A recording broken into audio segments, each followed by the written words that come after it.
No, the reason why I get into this and why I enjoyed the book to this degree, regardless of where you stand on this, because you're an equal opportunity hitter in this. I bashed all of us. You did, including yourself. Including myself. But what happened with Katrina? You would warn, and the documents are there, the memos are there, the emails are there.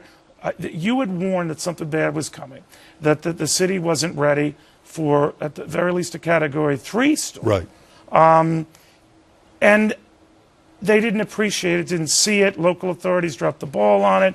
There were no evacuations. Ray Nagin left it in local authorities' hands, or local folks saying, you don't want to leave, we're not going to force the issue. So it sounds like everyone dropped the ball. Everyone dropped the ball. There was a confluence. That's why I call it the perfect political storm. Because not only was it a major hurricane, but you're now hitting a dysfunctional state with a mayor and a governor who are fighting. The president's off in Crawford doing what he's doing. We're distracted by these wars in Afghanistan and Iraq. They must watch TV, right? Now, I know you had a dim view of reporters at the time.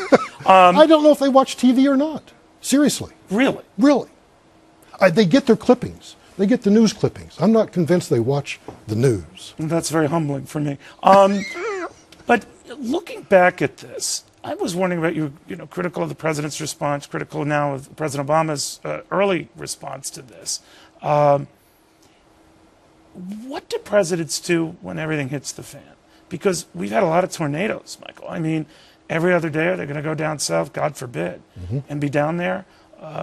What's the line on presidential personal appearances? On personal appearances, I think there is a time and a place to do it. But the role of the president should be, there should be a consciousness about playing ping pong when Americans are suffering. You didn't have to do that. You didn't have to allow the cameras in there. The White House is a bully pulpit, and the president has to show leadership, that he's in touch with what's going on. These storms that we've seen lately, the argument is that they're going to get increasingly more violent, increasingly more expensive.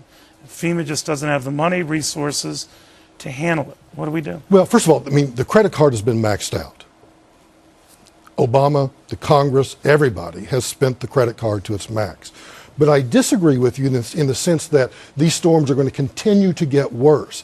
These go in cycles. This is no different than other cycles we've seen, maybe more. So don't get caught in the moment. Don't get caught in the moment. And yes, they're severe. They're horrible. Right. But I used to watch these dry lines form all the time growing up in western Oklahoma. This is fairly typical. All right. Deadly Indifference is the book, The Perfect Political Storm.